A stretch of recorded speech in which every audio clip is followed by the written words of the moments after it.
Geólogo na região amazônica, Rômulo Silva Veloso chegou a contrair malária por 6 vezes. A doença transmitida por mosquitos infectados causa febre, calafrios, suor, dor de cabeça, náuseas e vômitos e pode ser fatal se não tratada corretamente.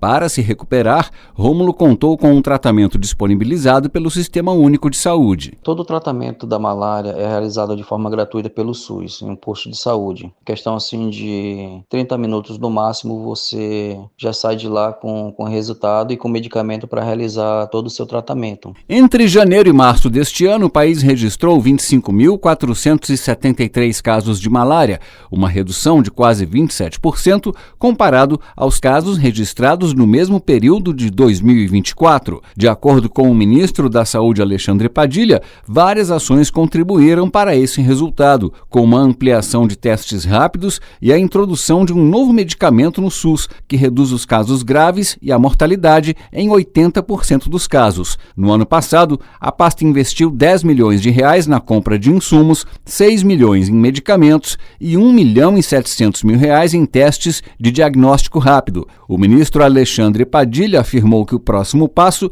é adotar ações específicas em 25 municípios, que concentram 80% dos casos da doença no país. Nesses 25 municípios, para que a gente possa reduzir de vez o número de casos de malária e buscar cumprir uma meta que eu diria que é possível, que a gente não ter óbito por malária no nosso país. Esse será o nosso esforço até 2035. A redução da malária em 2024 foi observada principalmente em áreas de vigilância. Nos garimpos, a queda foi de 27,5% e nos assentamentos, 11%. Reportagem na Zibrum. Durante o encontro, são esperados 3.000 participantes, sendo 1.500 delegados. Com o tema Emergência Climática, o desafio da transformação ecológica, a Conferência Nacional do Meio Ambiente vai analisar 540 proposições que surgiram nos encontros regionais. A ministra do Meio Ambiente e Mudança do Clima, Marina Silva, destacou que o evento é um passo importante no ano em que o país vai sediar a Conferência Mundial sobre Mudanças Climáticas, a COP30, em Belém. Que a COP30 seja a COP da implementação. Temos que enfrentar o problema de perdas e danos com aqueles países, regiões e pessoas que estão sendo mais afetados pelas emissões históricas. Entre os objetivos da Conferência Nacional do Meio Ambiente estão o fortalecimento da política nacional sobre mudança do clima, a ampliação do conhecimento público sobre a emergência climática e a definição de novas políticas públicas. Reportagem, Márcia Fernandes. Durante os 2 dias de atividades, foram realizados mais de 6.000 atendimentos, contemplando áreas como saúde, justiça e assistência social. A estrutura montada durante a ação cívico-social contou com um hospital de campanha, atendimentos médicos e odontológicos especializados, orientações jurídicas, emissão de documentos, além de recreação infantil, entre outros serviços. A segundo-tenente Kaline da Silva Cachoeira, do comando da 7ª Região Militar, traz mais detalhes. Na ocasião, a população teve acesso a serviços gratuitos, divididos em módulos de saúde, humanidade e justiça. Durante os 2 dias da ACISO, foram ofertados mais de 50 serviços, como atendimento médico e odontológico especializado, orientações jurídicas, emissão de documentos, recreação infantil, entre outros benefícios, totalizando mais de 6.000 atendimentos, além de uma campanha de combate à dengue, onde mais de 1.400 imóveis foram visitados. A ação cívico-social promovida pelo Comando Militar do Nordeste evidencia uma das formas de atuação das Forças Armadas em apoio à sociedade. Essas iniciativas também contribuem para aproximar a população das instituições públicas e facilitar o acesso a atendimentos que, em muitos casos, são de difícil alcance no cotidiano. Reportagem Gabriel Pinheiro. Com a assinatura do Acordo de Cooperação Técnica, a Advocacia-Geral da União, Controladoria-Geral da União e Procuradoria-Geral da República vão atuar em conjunto na celebração de acordos de leniência. Segundo o ministro da Advocacia-Geral da União, Jorge Messias, a ideia é aumentar a segurança jurídica desses acordos. No momento em que nós nos entendemos e formalizamos este ajuste e a partir daí materializamos um acordo de leniência robusto, sem qualquer questionamento, o futuro é algo que estabiliza as relações e anima os infratores, as pessoas que ali querem utilizar do instrumento que a lei anticorrupção estabeleceu, como uma alternativa para que, de fato, possa superar o seu passado criminoso. Um acordo de leniência nasce da disposição de uma empresa que cometeu crime contra a administração pública em colaborar com as investigações. Em troca de informações, documentos e da possível identificação de outros responsáveis, a empresa pode ter redução ou isenção de sanções. Vinícius Marques de Carvalho, ministro da Controladoria-Geral da União, afirmou que o trabalho em conjunto é a melhor forma de combater a corrupção. Que a melhor forma de lidar com isso é trabalhando em conjunto, que a melhor forma de enfrentar a corrupção, principalmente quando se trata de negociação de acordos de leniência, garantindo a alavancagem investigativa que eles podem garantir, coordenando isso com eventuais situações de delação premiada, e nesse tipo de situação, o trabalho em conjunto é a melhor forma da gente garantir que a população brasileira consiga ter confiança numa agenda coesa do Estado brasileiro de enfrentamento à corrupção. Desde 2013, quando esse instrumento foi criado, só no âmbito do Ministério Público Federal foram negociados 29 acordos de leniência, que contribuíram para o desmonte de várias redes de corrupção. Em 2024, os acordos de leniência homologados pelo MPF buscaram um ressarcimento de 208 milhões de reais aos cofres públicos. Reportagem Luana Karen. Quem já abriu um pequeno negócio sabe que para se consolidar no mercado não basta ter uma boa ideia. O que não faltam são desafios pelo caminho. Para apoiar o segmento, foi instituído no ano passado o programa Acredita no Primeiro Passo. A iniciativa disponibiliza crédito com juros reduzidos para pessoas de baixa renda inscritas no CAD Único, em parceria com instituições financeiras. Foi com essa ajuda que a podóloga Nazaré Dornelas, de Fortaleza, conseguiu adquirir os insumos que precisa para trabalhar. Fiz um empréstimo de R$5.000 e consegui comprar muitos materiais e trocar alguns itens que estava necessitando aqui no meu espaço de trabalho. Outra iniciativa que veio para facilitar a tomada de empréstimos pelos donos de pequenos negócios é o Procred 360, no âmbito do Ministério do Empreendedorismo, da microempresa e da empresa de pequeno porte. Em abril, essa linha de financiamento atingiu a marca de R$2 bilhões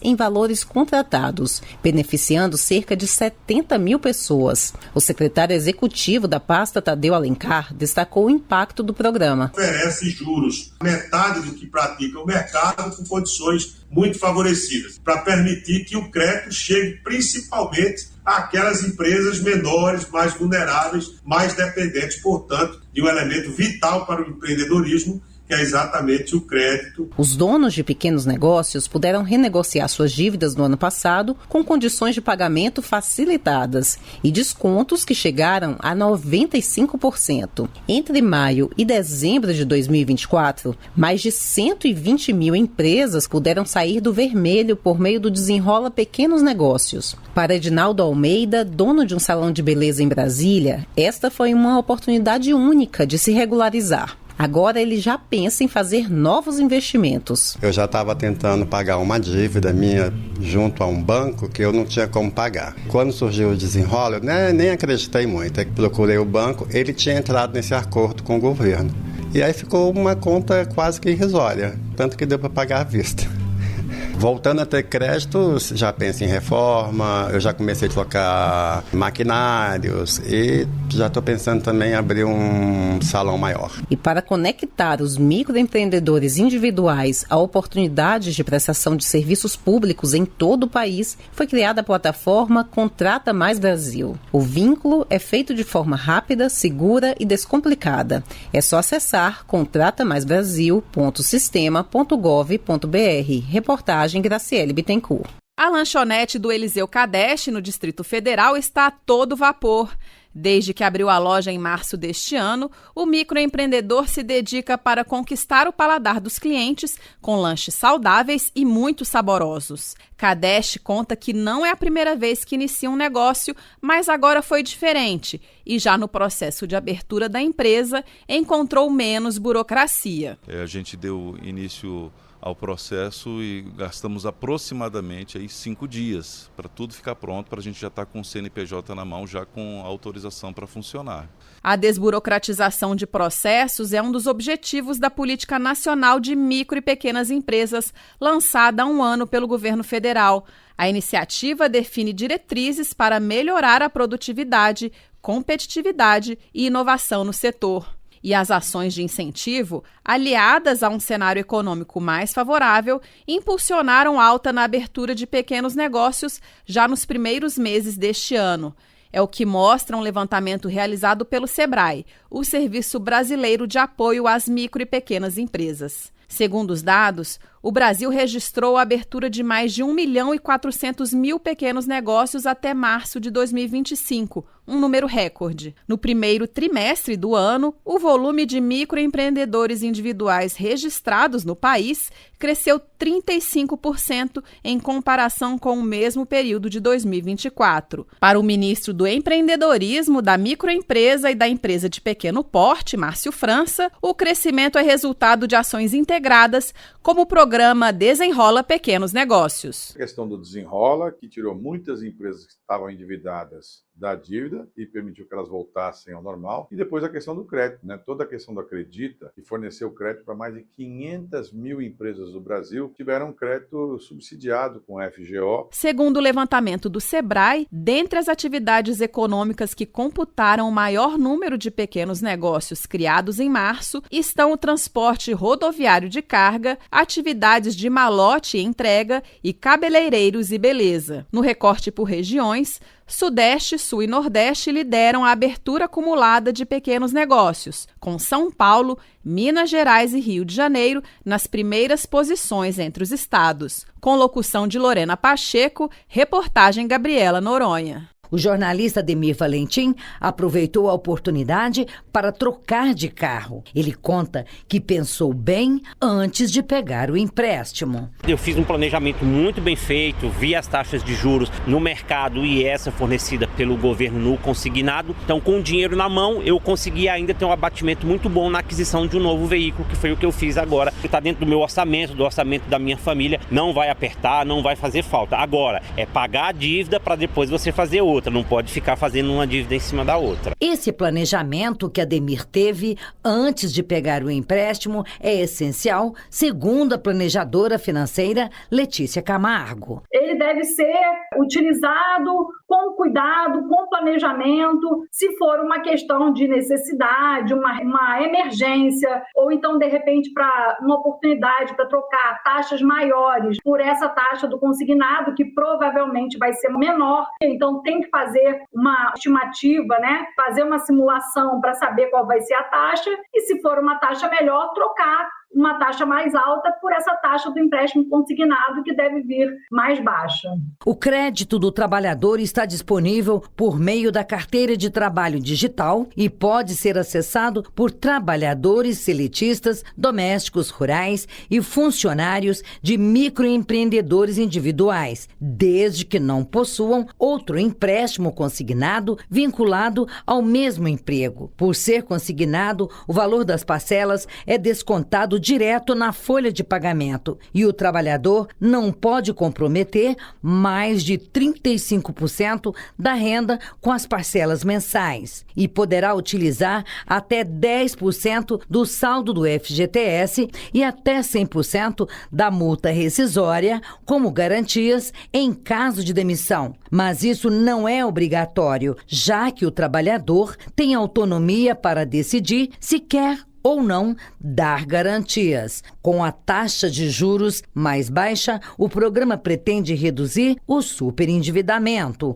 É o que explica o ministro do Trabalho e Emprego, Luiz Marinho. Tem muitos trabalhadores, muitas famílias endividadas, ou no sistema financeiro, pagando juros altos, ou com o cunhado, com o tio, com o padrinho, com o vizinho, pagando juros ali na relação pessoal e muitas vezes pendurada no agiota, aquele que cobra sobra 10% ao mês, 20% ao mês, 15% ao mês, depende do tamanho do apuro da pessoa, é para resolver esta solução. É para você sair do sufoco, não é para você entrar no sufoco. Para ter mais informações sobre o programa, acesse o site do Ministério do Trabalho e Emprego e pesquise por Crédito do Trabalhador. Lá você terá acesso às instituições financeiras habilitadas e às perguntas frequentes sobre o programa. Reportagem Cleide Lopes.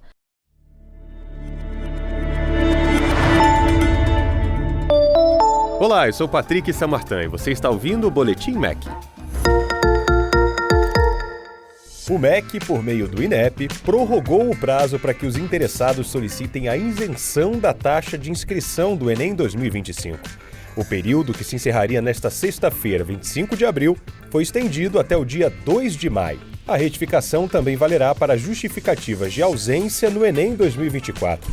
Os períodos previstos para recursos e resultados referentes à isenção e às justificativas estão mantidos. Mesmo com a isenção confirmada, o estudante precisará fazer a sua inscrição, no período a ser divulgado pelo MEC em breve. Vamos relembrar quem tem direito à isenção da taxa? Estudantes matriculados no terceiro ano do ensino médio em escola pública em 2025. Participantes do programa Pede Meia. Pessoas que fizeram todo o ensino médio em escola pública ou como bolsista integral em escola privada. Inscritos no Cadastro Único para Programas Sociais do Governo Federal, o CadÚnico, que possuem renda familiar de até 3 salários mínimos ou per capita de até meio salário mínimo. E quem não compareceu aos 2 dias de Enem 2024 precisa justificar a ausência, caso queira participar da edição de 2025 gratuitamente. Para solicitar a isenção da taxa do Enem, o participante deve ir até a página do participante com o login único do gov.br. Para saber mais ações do Ministério da Educação, incluindo o Enem, acesse o nosso site www.gov.br/MEC. Ministério da Educação, Brasil, União e Reconstrução, Governo Federal.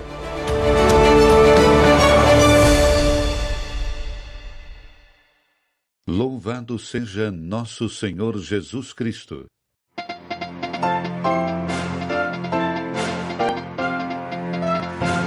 O boletim de notícias da Rádio Vaticano, Vatican News. Bom dia.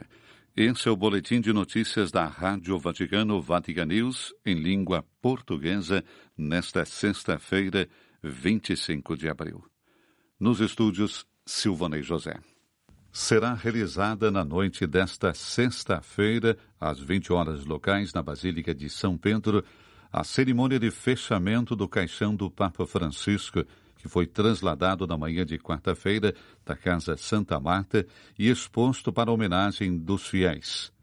Milhares e milhares de fiéis em fila para dar a última saudação ao Papa Francisco. O rito da noite de hoje, conforme previsto no Ordo Exequiarum Romani Pontificis, será presidido pelo cardeal Kevin Joseph Farrell, cabelengo da Santa Igreja Romana. Segundo informado pelo Escritório das Celebrações Litúrgicas Pontifícias, participarão os cardeais Giovanni Battista Re, decano do Colégio Cardinalício, Roger Mahony, cardeal presbítero, Dominique Mamberti, cardeal protodiácono, e Mauro Gambetti, arcipreste da Basílica Papal de São Pedro no Vaticano. Presentes também os cardeais Pietro Parolin, ex-secretário de Estado, Baldassare Reina, vigário-geral para a Diocese de Roma, Konrad Krajewski, esmoleiro de Sua Santidade. Também presente Dom Edgar Penha Parra, substituto da Secretaria de Estado, e Dom Ilson Jesus Montanari, vice-cabelengo da Santa Igreja Romana. E tivemos no final da manhã de ontem a terceira congregação dos cardeais. 113 cardeais participaram em vista do conclave, ao final do qual, com algumas intervenções, teve início um diálogo sobre a Igreja e o mundo. Essas são as últimas atualizações do diretor da Sala de Imprensa da Santa Sé. No total, houve 34 intervenções na manhã de ontem, que começou às 9 com uma oração e durou até o meio-dia com uma pausa de meia hora. Os cardeais que ainda não haviam feito puderam prestar juramento conforme previsto pela Constituição Apostólica Universi Dominiti Gregis. Também foram lidos os primeiros 23 parágrafos deste documento que regula a vacância da sé apostólica e a eleição do Romano Pontífice. Por enquanto, o número de cardeais presentes, 135 no total, ainda está reduzido. Não são todos os eleitores que se fazem presentes. Desses 135, 2 já comunicaram que não estarão presentes por motivos de saúde. Enquanto isso, os fiéis continuam dando a sua última homenagem ao Papa Francisco na Basílica de São Pedro. O fechamento das visitas na noite de hoje está previsto para as 19 horas. O sepultamento do corpo do Papa Francisco será logo após a Missa das Exéquias na Praça São Pedro. Um trajeto do féretro do Papa desde a Basílica de São Pedro até a Basílica de Santa Maria Maior poderá ser acompanhado ao vivo pelos canais do Vatican Media com tradução em português. Os fiéis poderão visitar o túmulo de Francisco na Basílica Mariana já a partir da manhã de domingo, 27 de abril. Entretanto, um grupo de pobres e necessitados estará presente neste sábado nos degraus que levam à Basílica Papal de Santa Maria Maior para prestar a última homenagem ao Papa Francisco antes da sepultura do caixão que ocorrerá, conforme a vontade do Pontífice, entre a Capela Paulina, a Capela da Salus Populi Romani e a Capela Sforza. O anúncio foi feito por meio de um comunicado da Santa Sé que ressalta que tudo no coração de Deus, assim como também no coração e no magistério do Santo Padre, que escolheu o nome Francisco, para jamais se esquecer deles.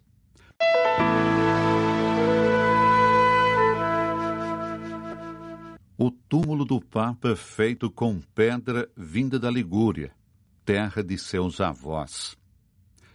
A ardósia de Lavânia vem das pedreiras com vista para o Golfo de Tuguilho, no leste da Ligúria, entre Sestre Levante e Val Fontanabona. Duro, cariáceo, porém maleável sob as mãos experientes de quem o extrai. Assim como a alma dos lígures, protuberante por fora, mas propenso a ceder à emoção. Os corações realmente se emocionaram com o anúncio da sala de imprensa da Santa Sé. O túmulo do Papa Francisco foi feito com materiais da Ligúria, com apenas a inscrição Franciscus e a reprodução de sua cruz peitoral. Preparado no nicho da nave central entre a Capela Paulina, a Capela da Salus Populi Romani e a Capela Sforza da Basílica Liberiana, o túmulo está localizado perto do altar de São Francisco.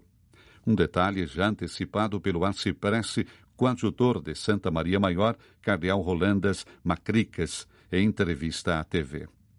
O Papa Francisco expressou seu desejo de ser sepultado num túmulo feito com pedra da Ligúria, que é a terra de seus avós. Sabíamos de suas origens, confessa Enrica Somariva, vice-prefeita de Cogorno, uma cidade com vista para o mar de Lavânia e para o promontório de Portofino. O município com um pouco mais de 5.000 habitantes, de onde se desenrola o fio de uma história que une o pontífice a seu último desejo.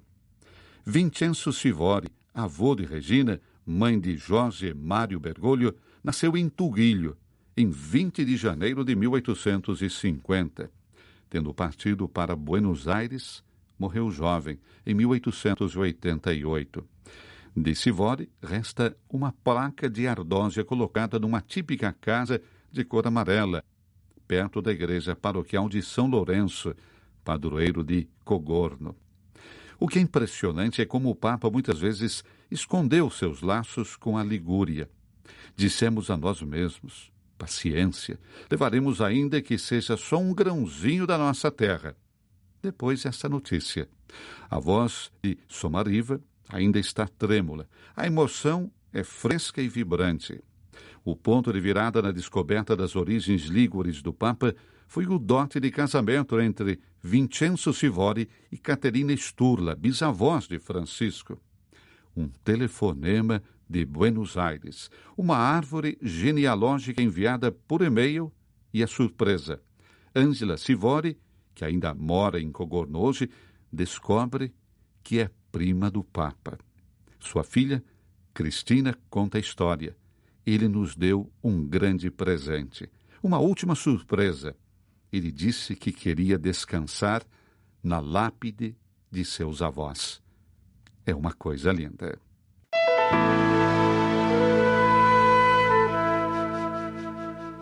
O testamento espiritual e teológico que o Papa Francisco deixa para a Igreja e para o mundo é o de um sonho. E não se trata de um termo poético, mas substancial, porque ele frequentemente gostava da necessidade de sonhar, explica Monsenhor Piero Coda, secretário-geral da Comissão Teológica Internacional, em uma conversa com a mídia vaticana. E esse sonho não revela nada além de uma verdade. A Igreja é o Evangelho, não no sentido de que seja a propriedade exclusiva da Igreja, mas no sentido de que Jesus, crucificado fora do acampamento como um amaldiçoado e a quem Deus ressuscitou dos mortos, continua através da Igreja a trazer a boa notícia de que o Senhor já veio e está vindo entre nós para todos, especialmente para os últimos. Uma das primeiras ações teológicas do pontificado que sinalizou uma nova etapa na caminhada da Igreja, como parte de um longo caminho de renovação do qual o Concílio Vaticano II foi um evento providencial, ocorreu na noite de sua eleição, quando ele apareceu pela primeira vez no balcão das bênçãos na Basílica de São Pedro. Naquele momento, lembra Coda, ele se curvou e pediu ao povo de Deus que invocasse uma bênção sobre ele para que pudesse realizar seu ministério de acordo com a vontade divina. Essa é uma característica teológica decisiva de sua ação como bispo de Roma, que extrai sua seiva do magistério do Concílio Vaticano II, em particular do segundo capítulo da Constituição Dogmática Lumen Gentium. A Igreja, como povo de Deus, com sua universalidade que reúne e chama todos os homens e mulheres de boa vontade para além da confissão religiosa e da filiação à Igreja Católica. E há outro vínculo fundamental entre esse gesto aparentemente simples e o tesouro do concílio. Também ele se encontra na Lumen Gentium, desta vez no primeiro capítulo. A Igreja como mistério e como sujeito histórico que testemunha a presença e a ação de Deus na história. Afinal, quando o Papa Francisco fala de uma igreja pobre e dos pobres, ele está colocando em prática a Carta Magna do Concílio Vaticano II. Certamente não se trata de pauperismo. A pobreza de que se fala é a pobreza que exprime o amor de Cristo, o Verbo que se fez pobre a partir do rico que era para ir ao encontro dos últimos. Ao longo de todo o seu magistério, o Papa Francisco sente a necessidade de jamais tirar os olhos do Concílio Vaticano II, porque, como disse João Paulo II, ele foi a premissa indispensável para a caminhada da Igreja no terceiro milênio. Então, Francisco foi o primeiro Papa que não participou dos trabalhos conciliares e, portanto, deixou para trás todas as questões relacionadas à sua interpretação e assumiu a sua essência de maneira mais profunda, entendendo que era necessário caminhar na esteira indicada nele pelo Espírito Santo. A convocação do grande processo sinodal que ainda está em andamento nada mais faz, acrescenta Coda, do que tornar concreto o que o Concílio Vaticano II estabeleceu como premissa. Paulo VI introduziu o Sínodo dos Bispos como uma expressão da novidade eclesiológica conciliar, ao afirmar a colegialidade episcopal, e o Papa Francisco leva adiante essa reforma ao convocar todo o povo de Deus, buscando assim superar uma figura de igreja clerical unilateralmente hierárquica e machista. A primeira encíclica do pontificado foi a intitulada Lumen Fidei, dedicada ao tema da fé e iniciada por seu antecessor Bento XVI. Sem dúvida, uma profunda continuidade com o papado anterior que, de acordo com Coda, representou um gesto forte. Por um lado, o fato de Bento XVI ter deixado esse documento inacabado como um legado e, por outro, o fato de o Papa Francisco ter assumido o legado, tornando-o seu e relançando-o. A chave dessa grande encíclica é a sua capacidade de se tornar um documento de referência. A chave para essa grande encíclica é que a fé não é apenas acreditar em Jesus como o Filho de Deus feito carne, mas é participar do mesmo olhar com o qual Jesus olhava para o Pai e, a partir daí, olhava para a história. A Lumen Fidei tem uma correspondência direta com a última encíclica do Papa Francisco, Dilexit Nos, sobre o amor humano e divino do coração de Jesus Cristo, que representa outra herança espiritual fundamental. A fé em Cristo é aí lida e proposta através da conformação ao seu coração, do qual emana a sua caridade, que nos é dada no Espírito Santo e da qual participamos para dar vida a uma nova civilização, a do amor. Até mesmo o compromisso concreto do Papa Francisco com a paz mundial e sua defesa dos migrantes e do meio ambiente, Monsenhor Coda conta entre os atos totalmente teológicos, certamente. E o próprio Francisco o diz na Dilexit Nos: para entender tudo isso e todo o seu magistério, é preciso partir do coração de Cristo. A mensagem do Evangelho é uma mensagem de transformação do coração do homem, à medida do coração de Cristo, graças ao Espírito Santo. E, precisamente por isso, é também uma mensagem de transformação social, política, econômica e cultural. A Igreja não proclama apenas uma mensagem espiritual. Monsenhor Coda está cada vez mais convencido de que o Papa Francisco foi um profeta em uma época polarizada, na qual o perigo iminente é o de uma tecnocracia econômica que também usa instrumentos militares para impor suas posições. A tudo isso, Francisco contrapôs a verdadeira revolução, anunciando a primazia do serviço aos últimos e o papel essencial da construção da justiça, da solidariedade e da fraternidade.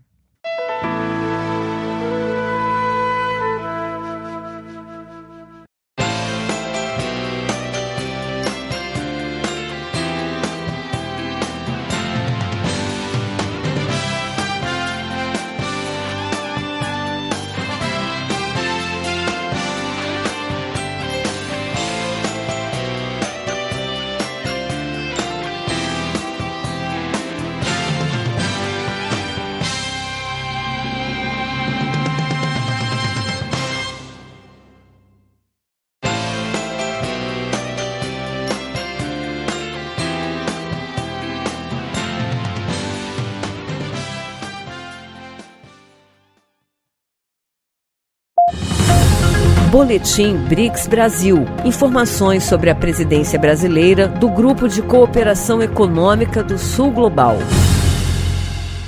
Em um momento de profundas transformações no mundo do trabalho, os países do BRICS assumiram uma posição conjunta para garantir que os avanços tecnológicos e a transição para uma economia sustentável não deixem os trabalhadores para trás. A 11ª reunião dos ministros do Trabalho e Emprego do grupo, realizada em Brasília, resultou em uma declaração que traça um caminho para enfrentar os impactos da inteligência artificial e da mudança do clima no mercado de trabalho, com ênfase na proteção social e na requalificação profissional. Luiz Marinho, ministro do Trabalho e Emprego do Brasil, conduziu a reunião do BRICS com um discurso que enfatizou a necessidade de respostas globais aos desafios do mercado de trabalho. O debate do multilateralismo é fundamental para enfrentar os dilemas globais relacionados ao mundo do trabalho, porque uma transição, seja climática e a repercussão da inteligência artificial, traz uma grande transformação. É preciso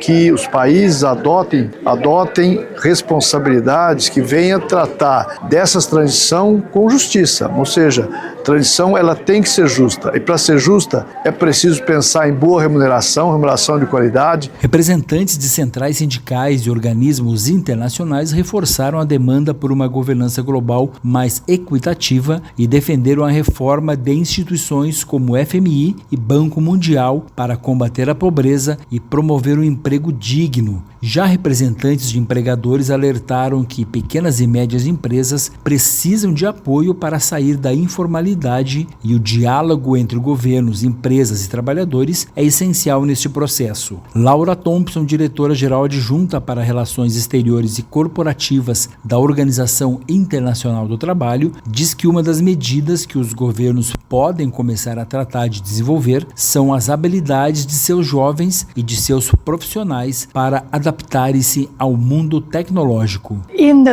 Ela diz que nos países em desenvolvimento há um elemento adicional que será muito importante: capacitar os alunos desde o início e desde o ensino fundamental e médio a usar tecnologias para digitalizar a educação em nível nacional e preparar as pessoas para essa mudança no mundo do trabalho. A representante da Índia, Shobhakaran Lajai, destacou a importância estratégica da inteligência artificial para o desenvolvimento econômico e a preparação da força de trabalho diante das novas demandas globais. Ela diz que trabalhadores do mundo inteiro estão enfrentando desafios, porque a força de trabalho é composta por trabalhadores não qualificados em todo o mundo e que agora as novas tecnologias mudarão o cenário. Paula Montanher, subsecretária de Estatísticas e Estudos do Trabalho do Ministério do Trabalho e Emprego, apresentou uma análise abrangente sobre os impactos da inteligência artificial no mundo do trabalho. Há algumas estimativas de como vão ser afetados, principalmente os trabalhadores da área das áreas administrativas e de escritório. Por quê? Porque eles fazem tarefas repetitivas. Nós estamos falando de pelo menos 14 milhões de trabalhadores no caso do Brasil, só pensando no lado formal, sem considerar pessoas que hoje trabalham como autônomos exercendo esse tipo de trabalho. A declaração aprovada em Brasília será submetida à cúpula do BRICS para aprovação pelos líderes do grupo. Enquanto isso, os países continuarão a trabalhar em iniciativas como a plataforma do ecossistema de produtividade para o trabalho decente, lançada em 2023, e a rede de segurança e saúde ocupacional do grupo. De Brasília, com informações do BRICS Brasil, Leandro Molina. Boletim BRICS Brasil, uma parceria da Presidência Brasileira do BRICS com a agência Rádio Gov. Para mais informações, acesse brics.br. Um militar que pertence às Forças Armadas não pode receber ao mesmo tempo o adicional por tempo de serviço baseado no tempo em que ele serviu e de compensação por disponibilidade militar pelo fato dele estar de prontidão para o serviço. A decisão da Justiça Federal atende a um pedido da Advocacia Geral da União e vai impedir um gasto adicional de 3 bilhões de reais por ano, com pagamento de remuneração para militares da Marinha, Exército e Aeronáutica. A AGU alegou que o recebimento simultâneo desses adicionais já é proibido pela legislação, mas havia questionamentos na Justiça alegando que não pode reduzir vencimentos nem afrontar direitos adquiridos. A Justiça, por sua vez, entendeu que não se trata de ferir direitos e que, conforme argumentou a AGU, o militar pode escolher qual adicional quer receber, optando pelo mais vantajoso para ele. E olha, tem um detalhe importante sobre o alcance dessa decisão. É que o entendimento, de forma unânime, veio da turma do Conselho da Justiça Federal responsável por balizar o que deve ser seguido pelos juizados especiais em todo o país. De Brasília, Wesley McAllister. A BIMcast, o podcast institucional da Agência Brasileira de Inteligência.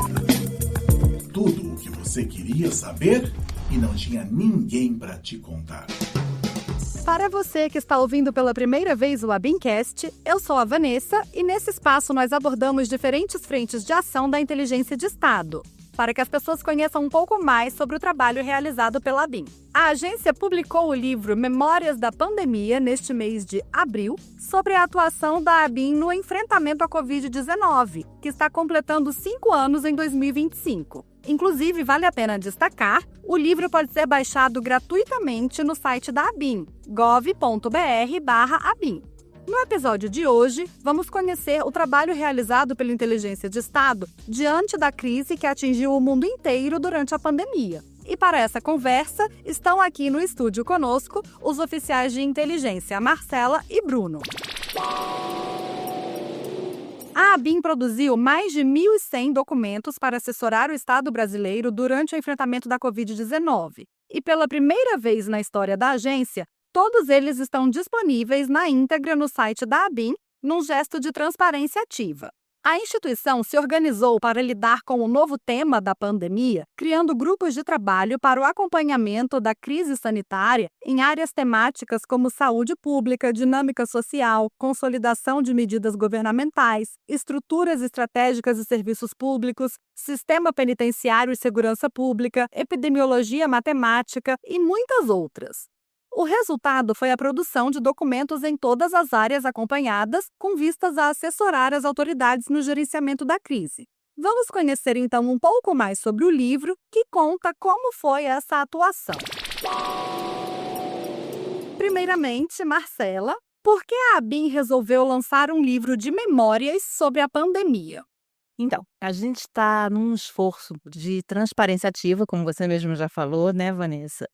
Que a gente percebeu ao longo desses anos. A ABIN é uma instituição super nova, né? Ela tem 25 anos de existência só, ela foi criada em 1999. E assim, todo serviço secreto, como a agência de inteligência, né, são chamadas, ela tem um pouco esse caráter meio sigiloso, assim. Então, é um pouco antinatural para as pessoas de um serviço de inteligência buscarem esse reconhecimento lá fora, embora a gente trabalhe muito para o Estado. O que a gente percebeu ao longo desses últimos anos é que era necessário a gente ter um diálogo com a sociedade, porque há muito desconhecimento sobre o que a gente faz, né? É uma atividade que, por si só, ela recebe muita projeção. As pessoas acham muitas coisas sobre o que um serviço de inteligência faz e sabem muito pouco sobre o que um serviço de inteligência de fato faz. Então, esse esforço, ele está no âmbito de uma série de um esforço maior ainda, de se tornar conhecido, de abrir um diálogo com a sociedade, que, na verdade, são os nossos clientes, né? A gente trabalha para o Estado, a gente trabalha para a sociedade, e essa sociedade tem que saber o que a gente faz. Acredito que seja também o mesmo esforço que fez com que a gente criasse o podcast institucional da ABIN, o ABICast. Isso. E outras publicações que a gente fez também, né? A gente fez um livro de desafios no ano passado, que era justamente sobre essa visão de como é que a gente está vendo os temas de interesse da atividade, o que a gente tem que trabalhar, né? Como é que a gente está lendo o contexto mundial. Isso tudo está num outro livro que a gente fez e faz parte desse esforço de diálogo com a sociedade mesmo. Né? Sim, inclusive esse ano nós já fizemos um ABINcast sobre desafios de inteligência 2025 e uma outra publicação que não fizemos podcast sobre ela, mas também está disponível no nosso site, é o Inteligência e Democracia, que discute justamente qual é o papel que a inteligência tem que ter num regime democrático. Por que a ABIN, que não é um órgão voltado para a saúde pública, atuou na pandemia? Qual o papel da inteligência na gestão de crises sanitárias e humanitárias? Vocês poderiam comentar? A ABIN tem trabalhado com temas relacionados à saúde pública há muito tempo, tá? A gente já tinha um setor na área que tratava disso. A gente trata com um viés de um acompanhamento um pouco fenomenológico, né? A gente trabalha com a ideia de saúde única, uma saúde que é saúde humana, pandemias também relacionadas a zoonoses, a pesquisa, enfim, todas essas coisas que dizem respeito à segurança sanitária da população como um todo, porque segurança ela é um tema que é muito mais abrangente do que segurança pública, do que defesa. Ela tem uma série de outras vertentes e a gente tenta cobrir tudo que a gente consegue. Então, a gente já tinha, na verdade, quem lê o livro vai ver, um setorzinho que cuidava disso, junto de um viés de armas biológicas, enfim. Mas a gente cuidava dessa ideia de uma segurança sanitária, né? Como a Marcela está colocando muito bem aí, a inteligência, isso não é só no Brasil, né? No mundo inteiro. A inteligência de Estado, ela atua em cima daquilo que é estratégico para a sociedade e para o Estado, né? Se naquele momento a temática da segurança sanitária, a saúde pública é o estratégico, a inteligência vai atuar em cima. E o livro, eu acho que é muito legal nesse sentido, para mostrar, principalmente para a opinião pública, de uma maneira geral, que faz essa leitura, esse imaginário de que nós estamos muito ligados à segurança pública, a um trabalho similar à polícia e tal. Eu acho que um dos aspectos bacanas desse livro é mostrar que, olha, a segurança pública é só um pedaço do nosso trabalho, né? Só uma facetazinha. A inteligência de Estado está voltada para tudo aquilo que é estratégico naquele momento para a sociedade e para o Estado. Então, vamos atuar no tema que for, na crise que tiver no momento, nós vamos estar lá em cima. E foi o caso ali da pandemia. E como está estruturado o livro Memórias da Pandemia? A gente tentou fazer uma apresentação o mais completa possível que a gente conseguisse desse trabalho na atuação, partindo do pressuposto que a maior parte da sociedade não conhece isso, né? Então ele tem 3 partes. A primeira parte é uma descrição de como é que se deu a organização, como é que chegou o tema para a agência, o que a gente já tinha aqui sobre isso, como é que a gente se organizou para trabalhar. É uma parte mais descritiva mesmo, né? E aí vai abordar, inclusive, o que você perguntou na pergunta anterior, né? Como é que a gente trabalha e por que a gente trabalha esse tema. A segunda parte, a gente colheu depoimentos de alguns servidores que trabalharam, então, para relatar como é que foi a experiência deles trabalhando e vivendo a pandemia, porque a gente estava trabalhando, mas a gente estava sofrendo, a gente estava ali também com medo de pegar, enfim, somos pessoas, né? Então, a gente também estava vivenciando isso. E a terceira parte, a gente incluiu um conjunto de documentos que a gente achou representativos do tipo de produção que foi feita na época, para que as pessoas conhecessem, sem precisar necessariamente entrar no Drive com todos eles, mas exemplos, né, do que a gente estava fazendo e conhecerem um pouco mais qual o produto que a gente oferece para o Estado, para a sociedade, né? E que agora, lembrando, está disponível no site da ABIN. Podem ser baixados esses documentos e lidos. Nessa escolha dos entrevistados, Vanessa, eu achei interessante que o pessoal responsável pelo livro aí, eles tiveram a preocupação de chamar tanto gente de Brasília, que atuou aqui durante a pandemia em Brasília, quanto pessoas das superintendências estaduais, né? Então, ali você tem experiência. Pelo que eu vi dos entrevistados, né, eu não vi a relação inteira, mas pelo que eu pude perceber ali das pessoas que eu vi que foram entrevistadas para o livro, tem gente de Brasília, tem gente de superintendência estadual, tem gente de análise que atua na análise, tem gente que atua em operações. Então, assim, você tem ali uma variedade de experiências que está sendo, nesse diálogo com a sociedade, está sendo colocado ali para todo mundo ver as facetas do nosso trabalho ali. Isso. E a ideia era bem essa mesmo, a gente conseguir mostrar que tem vários modos de abordar, vários modos de trabalhar com o tema, né? Isso foi bem legal. Próxima pergunta, então. Você comentou que há depoimentos no livro, né? Qual foi o critério para a escolha dos entrevistados? Então, o critério para a escolha dos entrevistados, a gente tentou fazer também um conjunto representativo de como o corpo funcional da agência estava sendo engajado nesse trabalho. Então, a gente tem pessoas de gestão, a gente tem pessoas da análise, a gente tem pessoas que estavam trabalhando diretamente com o tema, gente que não estava trabalhando diretamente com o tema, mas estava ali ligado, tem gente de superintendência, tem gente da sede, porque a gente também, eu não sei se o ouvinte está familiarizado com a estrutura da ABIN, mas a gente tem superintendências em todos os estados da federação, né, que são responsáveis pela representação junto aos governos estaduais, mas também há um trabalho ali no SISBIN local, enfim, em coleta de informações e de análise de questões regionais, né? Somos um país enorme, continental, e cada lugar tem lá suas peculiaridades. Sim. Então, assim, tem gente que estava em adjudância também. A ideia da seleção, a gente não queria fazer muito extenso, a ponto de aborrecer, então a gente tentou fazer ali um número por volta de 10 entrevistados, mas que pudesse cobrir várias facetas do que a gente faz, né? Essa variedade foi bem legal, né? Eu acho que o livro está bem rico nesse sentido. Só um parêntese aí para o ouvinte que, porventura, né, não esteja familiarizado com o conceito de adjudância, é a representação da ABIN em embaixadas no exterior, em alguns países. Isso, a gente tem uma representação perante os serviços de inteligência estrangeiros, a gente fica lotado da embaixada, mas a gente faz um contato com o serviço daquele país e com a comunidade local de inteligência, né? Às vezes é formada por representantes de outros serviços que também estão lá, né? Sim. Vocês poderiam contar para a gente como foi a atuação de vocês na produção de inteligência sobre a pandemia? Quem lê o livro vai ver como é que a gente foi estruturado. A gente foi estruturado em grupos de trabalho, né, basicamente, para tratar do tema pandemia especificamente. Eu estava em 2 grupos de trabalho. Eu estava num grupo de trabalho que estava acompanhando a dinâmica social, como é que a sociedade estava se organizando. Não sei se tá recente, mas às vezes a gente tem uma memória um pouco seletiva, né? Eu não sei se está todo mundo muito lembrado, mas assim, no começo da pandemia, houve uma diferença muito grande como os estados estavam lidando. Então, tinha estado que tinha fechado, tinha estado que não tinha fechado, você tinha uma série de manifestações relacionadas a isso. Fechado a entrada e saída de pessoas? Não, fechado o trabalho, né?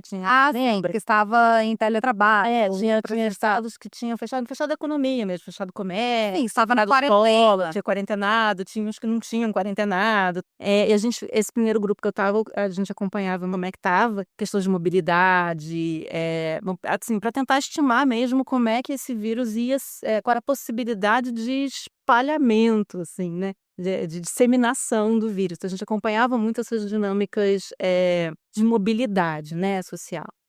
Mobilidade, trânsito de pessoas. Sim, Assim. trânsito de pessoas. O segundo grupo que eu participei, que era o GT4, ele era responsável pelo abastecimento. A gente fazia o acompanhamento porque o que aconteceu? Era uma pandemia que exigia uma série de equipamentos para você lidar com os doentes. Equipamentos esses que eram, na sua grande maioria, fabricados na China. Que A estava com as fábricas fechadas, B estava usando os equipamentos porque também estava enfrentando a pandemia. Então houve uma escassez de EPIs, uma escassez de ventiladores. O mundo todo correu para fazer encomendas e as fábricas não estavam produzindo, porque a China fechou produção geral no começo. E aí, quem tiver uma memória um pouco mais aguçada vai lembrar, começaram a acontecer casos muito esquisitos, tipo, um país comprava esses EPIs, aí o avião saía, ia fazer o abastecimento no terceiro país e era confiscado pelo terceiro país. Vocês lembram disso? Lembro. E a gente ficava aqui nesse grupo acompanhando essa movimentação, vendo onde é que a gente poderia comprar, o que estava chegando, para onde é que estava indo, para onde é que estava sendo distribuído, se estava faltando em algum lugar, a gente estava fazendo esse acompanhamento dessa logística, assim, que eram informações, muitas vezes, sensíveis, justamente por causa desses desvios, digamos assim, desses equipamentos. Então, não era sempre que a gente podia dizer que estava chegando, onde é que estava chegando, a gente tinha que acompanhar essas chegadas, né? Basicamente, o meu trabalho foi esse. O meu trabalho, na época, foi em Manaus, né? Eu estava lotado na Superintendência do Amazonas. E Manaus foi uma cidade que sofreu muito, né, com a pandemia. Talvez a capital que tenha mais sido impactada aí, né, pela pandemia. Então foi muito trabalho. Era demanda de manhã, de tarde e noite para a gente lá. Diretores aqui dos departamentos aqui de Brasília ligando para a gente de manhã, de tarde, de noite, fim de semana. Mas a equipe, eu acredito que a equipe lá deu conta do recado, assim. Foi muito trabalho, foi muito puxado, mas a gente tinha uma equipe na época muito dedicada, assim. A gente tinha acabado de receber novos servidores do concurso de 2018, né? A BIM teve um concurso em 2018 e essa turma entrou em 2019.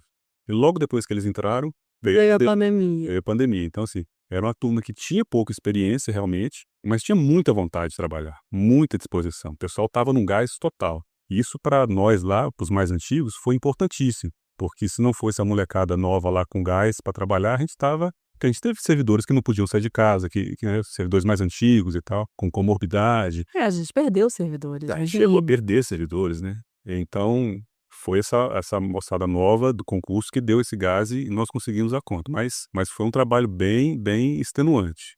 Uma coisa que eu acho que foi bem legal foi a nossa aproximação com o CISBIM local. Isso foi muito interessante, porque quem já trabalhou em superintendência, a Marcela, que já foi superintendente, sabe disso. A gente está muito acostumado a pedir.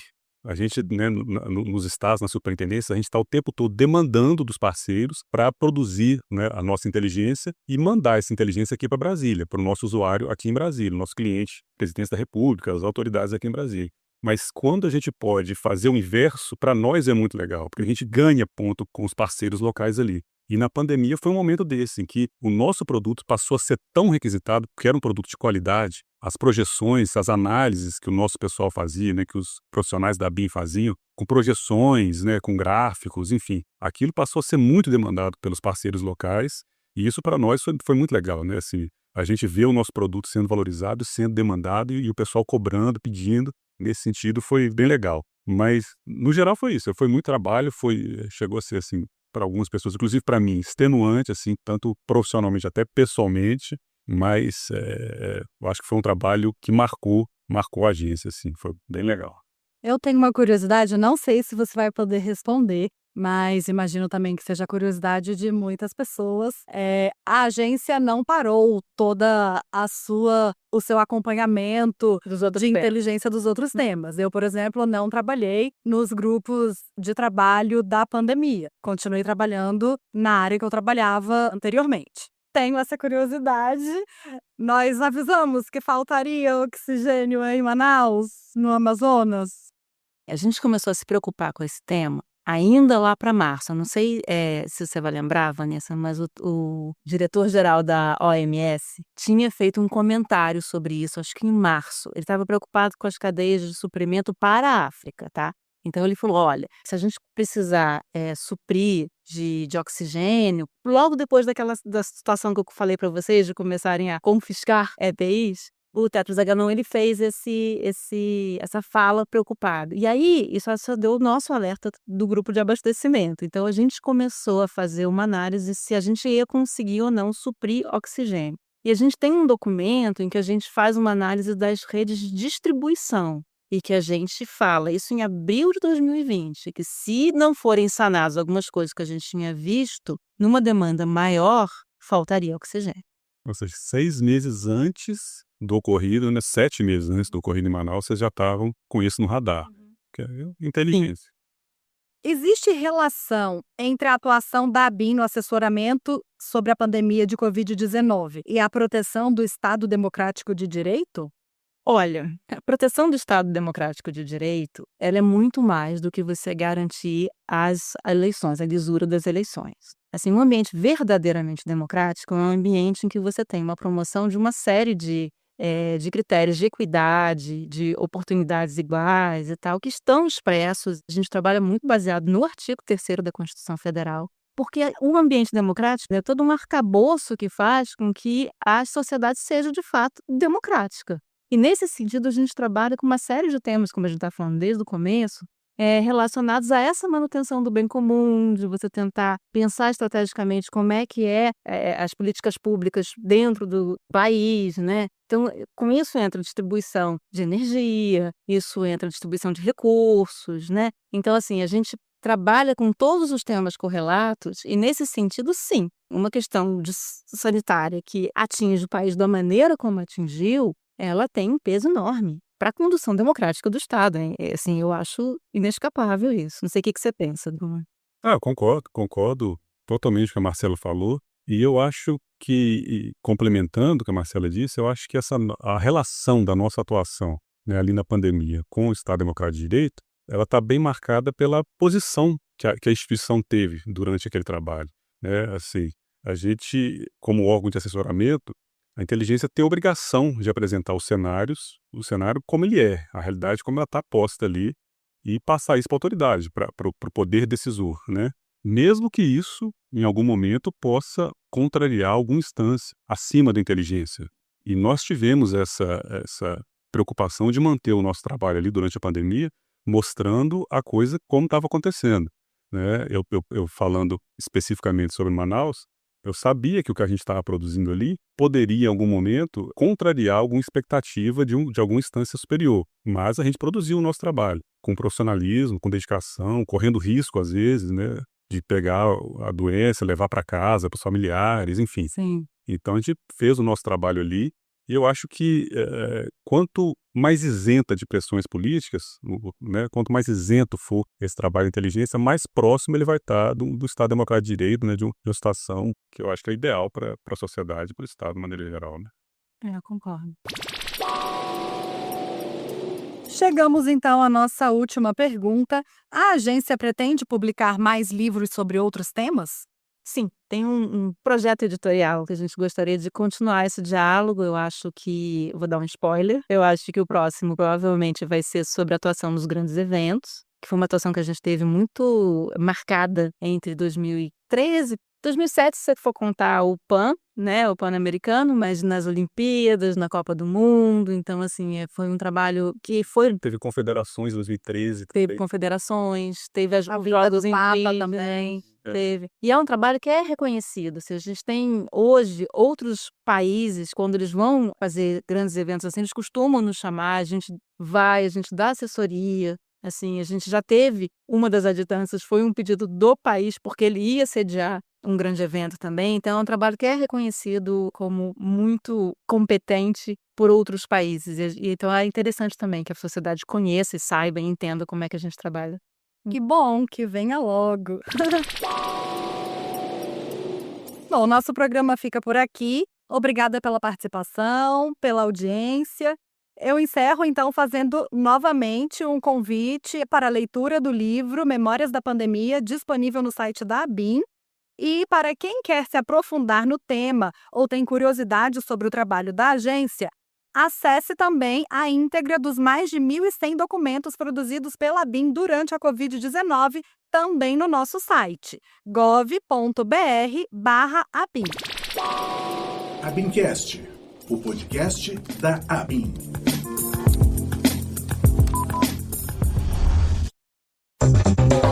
Minuto Ciência.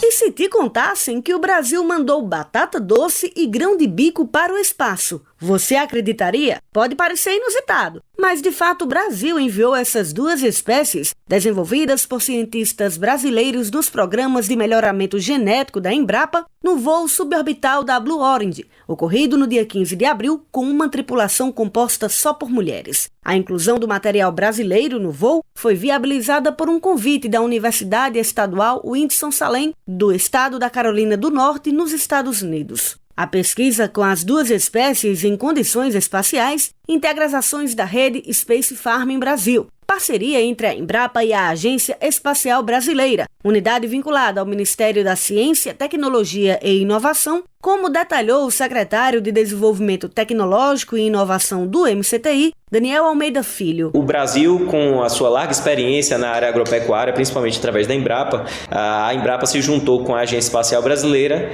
para construir esse programa chamado Space Farming, Brasil, que é a ideia de a gente fomentar o desenvolvimento de tecnologias que são necessárias para a gente conseguir cultivar principalmente uma grande fonte de carboidrato, que é a batata doce, uma grande fonte de proteína, que é o grão de bico, para a gente levar para o espaço e a gente aprender a cultivar isso lá nessas futuras bases espaciais que a gente vai ter. Foram enviadas mudas de 2 tipos de batata doce e sementes de grão de bico. A escolha pelos alimentos se deu por eles apresentarem vantagens agronômicas e nutricionais, quando se considera os desafios tecnológicos e científicos de cultivar plantas no espaço. Para Daniel Almeida, a pesquisa pode resultar em inovação na produção agrícola. Um potencial spin-off bastante importante é a possibilidade da gente desenvolver novas tecnologias no cultivo desses alimentos em ambientes extremos.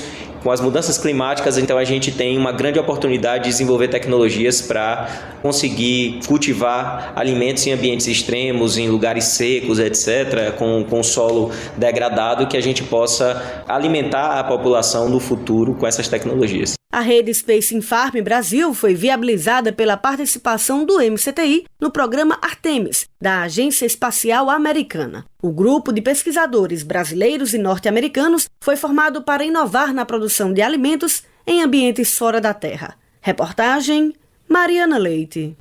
Minuto Ciência.